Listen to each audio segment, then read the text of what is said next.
ಅದರ ಜೊತೆಗೆ ವಿಶೇಷವಾಗಿ ಪ್ರಧಾನಮಂತ್ರಿಗಳು ವೈಯಕ್ತಿಕವಾಗಿ ಎಲ್ಲ ಲೋಕಸಭಾ ಸದಸ್ಯರುಗಳಿಗೆ ಪತ್ರವನ್ನು ಬರೆದು ಎಲ್ಲರೂ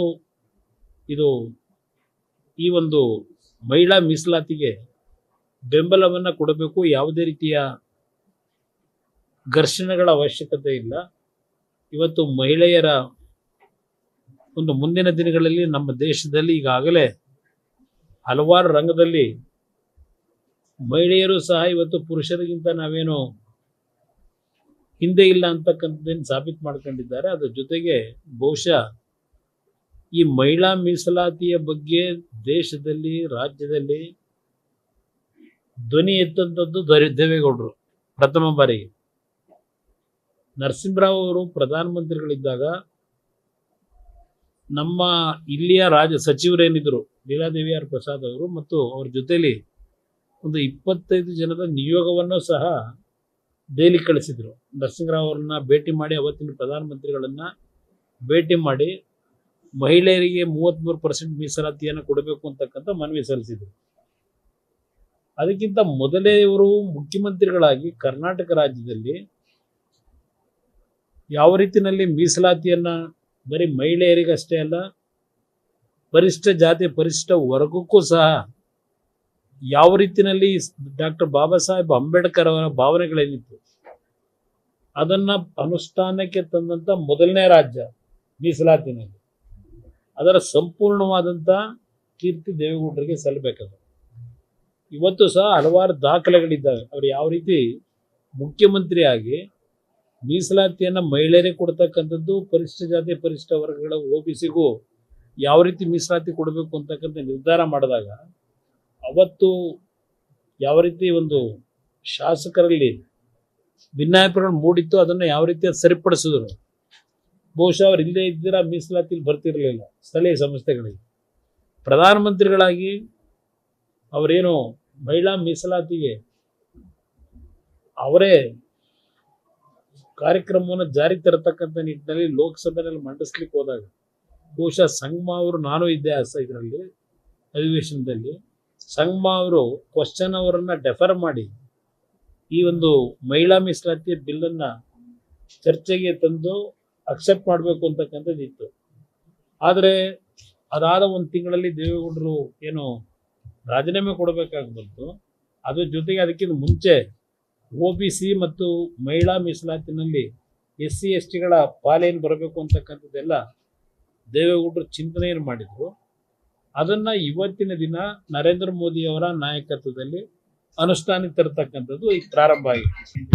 ರಾಜ್ಯದಲ್ಲಿ ಆಡಳಿತ ಇದೆ ಅಂತಕ್ಕಂಥದ್ದು ಯಾರಾದರೂ ಊಹೆ ಮಾಡ್ಲಿಕ್ಕೆ ಸಾಧ್ಯನಾ? ಇವತ್ತು ಶುರುವಾಗಿರೋದಲ್ಲ ಇದು. ಈ ಭಿನ್ನಾಭಿಪ್ರಾಯ ಇಲ್ಲ. ಒಂದು ಸಮಾಜದ ಮೇಲೆ ಈಗ ಕೆಲವು ಶಿಸ್ತಿನ ಕ್ರಮ ತೆಗೆದುಕೊಳ್ತಾ ಇರತಕ್ಕಂಥದ್ದು ಏನಿದೆ, ಕಳೆದ 3 ವರ್ಷದಿಂದ ನಡೀತಾ ಇದೆ ಈ ಸಂಘರ್ಷ. ಮುಖ್ಯಮಂತ್ರಿಯ ಕುರ್ಚಿಗೆ ಸಂಬಂಧಪಟ್ಟ ಹಾಗೆ ಒಬ್ಬರು ಮುಖ್ಯಮಂತ್ರಿ ಆಗಬೇಕು ಅಂತಾರೆ, ನಾನೇ ಮುಂದೆ 5 ವರ್ಷ ನಾನೇ ಅಂತ ಇನ್ನೊಬ್ರು ಹೇಳ್ತಾರೆ. ಇದು ನಿರಂತರವಾಗಿ ನಡ್ಕೊಂಬಂದಿದೆ. ಬಹುಶಃ 2 ಉಪಚುನಾವಣೆಗಳ ಹಿನ್ನೆಲೆಯಲ್ಲಿ ಒಂದು ಸಣ್ಣ ಬಿರುಕೇನು ಪ್ರಾರಂಭ ಆಗಿದೆ. ಅದು ಯಾರಿಂದ ಪ್ರಾರಂಭ ಆಗಿದೆ, ಯಾರು ಮೇಲು ಯಾರು ಕಡಿಮೆ ಅಂತಕ್ಕಂಥದ್ದೇನು ಪ್ರಾರಂಭ ಆಗಿದೆ. ಇದು ಜಸ್ಟ್ ಒಂದು ಪ್ರಾಥಮಿಕ ಹಂತ ಪ್ರಾರಂಭ ಆಗಿರ್ತಕ್ಕಂಥದ್ದು. ಮುಂದಿನ ದಿನಗಳಲ್ಲಿ ಏನು ಬೆಳವಣಿಗೆ ಆಗುತ್ತೆ ಅನ್ನೋದನ್ನ ನಾಡಿನ ಜನತೆನೂ ಕಾಯ್ತಾ ಇದ್ದಾರೆ. ಒಂದು ಕಡೆ ಒಂದು ಸಮುದಾಯನ ಅತಿಯಾಗಿ ಓಲೈಕೆ ಮಾಡೋದು, ಮತ್ತೊಂದು ಕಡೆ ಅದೇ ಸಮುದಾಯಕ್ಕೆ ಸಂಬಂಧಪಟ್ಟಂತಹ ನಾಯಕರನ್ನ ತುಳಿಯುವಂತ ಒಂದು ಕೆಲಸ ಮಾಡುವಂಥದ್ದು. ಆದ್ರೂ ಆ ಸಮುದಾಯ ಅವ್ರ ಜೊತೆ ನಿಲ್ಲುತ್ತೆ ಅಂತ ಅನ್ಸುತ್ತೆ.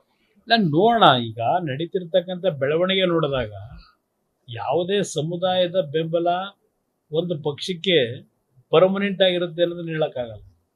ಈಗ ಉದಾಹರಣೆಗೆ ಬಾಬ್ರಿ ಮಸೀದಿ ಹೊಡೆದ್ರು, ಆ ಸಂದರ್ಭದಲ್ಲಿ ಕಾಂಗ್ರೆಸ್ನ ಸಂಪೂರ್ಣ ತಿರಸ್ಕಾರ ಮಾಡಿದ್ರು ನಾಡಿನ ದೇಶದ ಜನತೆ. 140 ಸೀಟಿಗೆ ಬಂತು. ಆ ಸಂದರ್ಭದಲ್ಲಿ ಯಾವ್ಯಾವ ಪಕ್ಷಗಳಿಗೆ ಅವರು ಬೆಂಬಲ ಮಾಡಿದ್ರು ಇಲ್ಲ ನಮ್ಮ ಇತಿಹಾಸ ಇದೆ. ಅದರಿಂದ ಯಾವುದೇ ಪಕ್ಷಗಳಿಗೆ ಯಾವುದೇ ಸಮುದಾಯ ಪರ್ಮನೆಂಟ್ ಆಗಿ ಇರ್ತಾರೆ ಅಂತಕ್ಕಂಥ ಹೇಳಕ್ಕಾಗಲ್ಲ. ಇವತ್ತಿನ ಈಗಿನ ಬೆಳವಣಿಗೆಗಳು ಮುಂದೆ ಏನಾಗುತ್ತೆ ಅನ್ನೋದು ಕಾದ್ ನೋಡೋಣ. ಯಾರ್ದು ಭವಿಷ್ಯ ಮುಗಿದೋಗಿದೆ ಅಂದ್ರೆ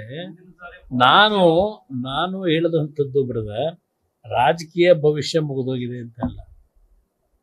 ಇವತ್ತು ನಾಡನ್ನು ಆಳಬೇಕಾದ್ರೆ ಎಲ್ಲ ರೀತಿಯ ಸಾಮರ್ಥ್ಯತೆಯೂ ಬೇಕು, ಆರೋಗ್ಯವಾಗಿರಬೇಕು. ಆ ಒಂದು ಹಿನ್ನೆಲೆಯಲ್ಲಿ ನಾನು ಸೂಕ್ಷ್ಮವಾಗಿ ಹೇಳಿದಂಥದ್ದು, ಭಗವಂತನ ದಯದಿಂದ ರಿಕವರಿ ಆಗಿದ್ದೇನೆ ಫಿಸಿಕಲಿ. ಭಗವಂತ ಮತ್ತೆ ಇನ್ನೊಮ್ಮೆ ಸ್ಟ್ರೆಂತ್ ಕೊಟ್ಟಿದ್ದಾನೆ. ಆ ಸ್ಟ್ರೆಂತ್ಗೆ ಇವತ್ತು ಮತ್ತೆ ದೊಡ್ಡ ಮಟ್ಟದ ಒಂದು ಭದ್ರತೆ ಕೊಡ್ತಾ ಇರೋದು ನನ್ನ ಕಾರ್ಯಕರ್ತರು. ಮುಂದೆ ನೋಡೋಣ ಏನೇನಾಗುತ್ತೆ. ಸಿದ್ದರಾಮಯ್ಯನವರು ಪದೇ ಪದೇ ಹೇಳ್ತಾ ಇರ್ತಾರೆ, ಈಗಲೂ ನಾವೇ ಅಧಿಕಾರಿ, ಮುಂದಕ್ಕೂ ನಾವೇ ಅಧಿಕಾರಿ ಬರ್ತೀವಿ ಅಂತ ಹೇಳಿ. ಅದು ಮುಂದೆ ಗೊತ್ತಾಗುತ್ತದೆ. ಬಹಳ ಜನ ಹಿಂದೇನೋ ಬಹಳ ಜನ ಅದನ್ನೇ ಹೇಳಿದ್ರು.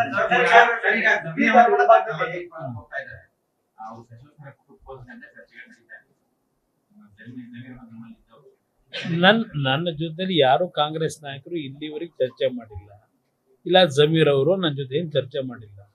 ಅಂದ್ರೆ ಈಗ ಅವೆಲ್ಲ ಪ್ರಿಲಿಮಿನರಿ ಏನಂತಲ್ಲಿದೆ, ಇವೆಲ್ಲ ಇದ್ರ ಬಗ್ಗೆ ನಾವು ಚರ್ಚೆ ಮಾಡೋದ್ರಲ್ಲಿ ಈಗ ಅರ್ಥ. ಯಾಕೆಂದ್ರೆ ಕಾಂಗ್ರೆಸ್ ಹೇಳ್ತಾ ಇರುತ್ತೆ ಅಲ್ಪಸಂಖ್ಯಾತರ ಪರವಾಗಿ ನಾವು ಅಂತ ಹೇಳ್ತಾ ಇರುತ್ತೆ ಯಾವಾಗಲೂ ಕೂಡ. ಇವತ್ತಿನ ನಡೆದಿರುವಂತ ನಿನ್ನೆ ಮೊನ್ನೆ ನಡೆದಿರುವಂತ ಬೆಳವಣಿಗೆಗಳು ನೋಡಿದ್ರೆ ಕೇವಲ ಓಟ್ಗೋಸ್ಕರ ಅದು ಬಳಕೆ ಆಗ್ತಾ ಇದೆ ಅನ್ನೋ ಚರ್ಚೆ. ನಾನಂತೂ ಯಾವುದೇ ಒಂದು ಬೆಳವಣಿಗೆಗಳಲ್ಲಿ ನನ್ನ ಸ್ವಾರ್ಥಕ್ಕೋಸ್ಕರವಾಗಿ ಯಾವುದೇ ರೀತಿಯ ತೀರ್ಮಾನಗಳನ್ನು ಮಾಡ್ತಕ್ಕಂಥದ್ರಲ್ಲಿ ನಾನು ತೀರ್ಮಾನಕ್ಕೆ ಬರಲ್ಲ. ನನಗದು ಸ್ವಾರ್ಥ ಇಲ್ಲ. ನನಗೆ ರಾಜ್ಯ ಮುಖ್ಯ. ರಾಜ್ಯದಲ್ಲಿ ಒಂದು ಉತ್ತಮವಂತ ಸರ್ಕಾರ ತರಬೇಕು. ಈ ರಾಜ್ಯ ಇಡೀ ದೇಶದಲ್ಲಿ ಮಾದರಿ ರಾಜ್ಯವಾಗಿ ಆಡಳಿತದಲ್ಲಿ ಮುಂದೆ ಈ ನಾಡಿನಲ್ಲಿ ಕಾಣಬೇಕು ಮತ್ತೊಮ್ಮೆ ನಾವು. ಅದು ನನ್ನ ಮೂಲ ಉದ್ದೇಶ ಇದೆ. ಆ ನಿಟ್ಟಲ್ಲಿ ನನ್ನ ಕೆಲಸ ನಡೀತದೆ. ಇಲ್ಲ, ಅದು ಯಾವ್ದು ರಾಜ್ಯಸಭಾದ ನಮ್ಮ ಮುಂದೆ ಯಾವುದು ಬಂದಿಲ್ಲ. ಇಲ್ಲ, ನಮಗೆ ನಾವ್ ಯಾರ ಮುಂದೆ ಅರ್ಜಿನೇ ಆಗದೆ ಇದ್ದಾಗ ವಿರೋಧ ಮಾಡೋದೇನು ಬಂದ ಇಲ್ಲ. ಕೆಲವು ಪತ್ರಿಕೆಗಳಲ್ಲಿ ನೋಡಿದ್ದೀನಿ, ಅದರ ಬಗ್ಗೆ ಯಾರು ಚರ್ಚೆ ಮಾಡಿಲ್ಲ. ದೇವೇಗೌಡರ ಹೆಸರನ್ನ ನಾವು ಮಾಧ್ಯಮದಲ್ಲೋ ಇಲ್ಲ ಇನ್ನೊಂದು ರೀತಿಯಲ್ಲಿ ಈ ವಯಸ್ಸಿನಲ್ಲಿ ಮುಂದ್ಬಿಟ್ಟು ಅವರಿಗೆ ಅಗೌರವ ತರ್ತಕ್ಕಂಥದ್ದು ಬೇಡ ಅನ್ನೋದು ನನ್ನ. ಅದೆಲ್ಲ ಸರಿಯಾಗತ್ತೆ, ಅವೆಲ್ಲ ಏನ್ ತೊಂದರೆ ಇಲ್ಲ, ಸರಿ ಮಾಡಿ. ಸಣ್ಣ ಪುಟ್ಟ ಸಮಸ್ಯೆ ಇದೆ, ಸರಿಪಡಿಸ್ತೀವಿ. ನಿರುದ್ಯೋಗಿಗಳು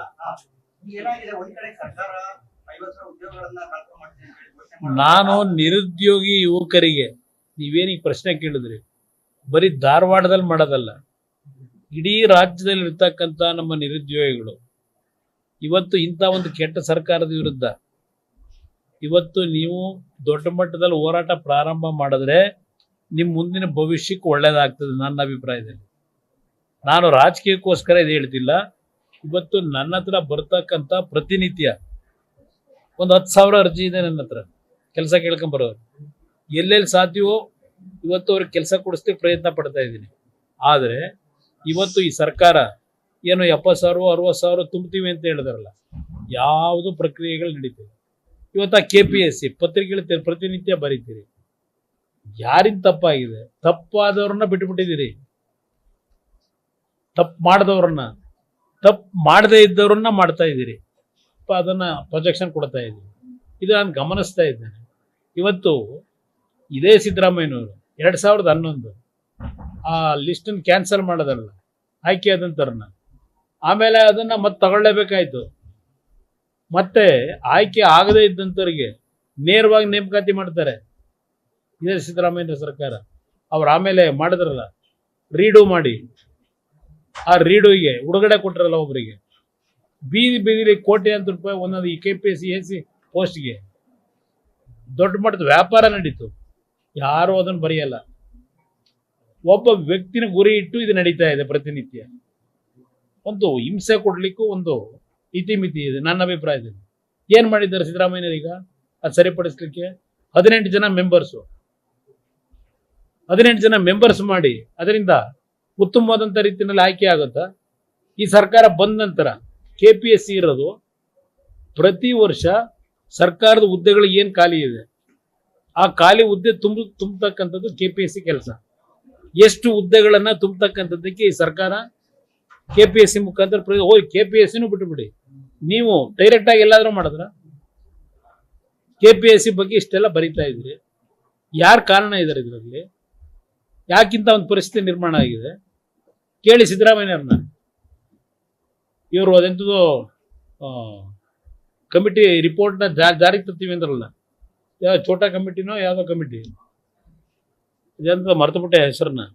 ಇವತ್ತು ಎಲ್ಲಿಗೆ ತಂದರು, ಏನು ಮಾಡಿದಾರೆ, ಏನು ಕ್ಲೀನ್ ಮಾಡಿದ್ರು? ಕ್ಲೀನ್ ಮಾಡ್ತೀವಿ ಅಂತ ಹೇಳಿದ್ರು 13ರಲ್ಲಿ. ಕ್ಲೀನ್ ಮಾಡೋದಿರಲಿ, ತಗೊಂಡೋಗಿ ಕಸದ ಗೊಬ್ಬರ ತುಂಬಿದಂಗೆ ತುಂಬಿದ್ರು ಈಗ. ಅದರಿಂದ ನಮ್ಮ ನಿರುದ್ಯೋಗಿ ಯುವಕರಿಗೆ ಹೇಳೋದು, ಈ ರಾಜ್ಯದಲ್ಲಿ ಒಂದು ಪಾರದರ್ಶಕವಂತ ಆಡಳಿತ ಬರಬೇಕು ಅನ್ನೋದಿದ್ರೆ ಎದ್ದೇಳಿ. ಬರೀ ಧಾರವಾಡದಲ್ಲಿ ರೈತರು ನಮ್ಮ ಯುವಕರು ಪ್ರತಿಭಟನೆ ಮಾಡಿದ್ರೆ ಸಾಲದು.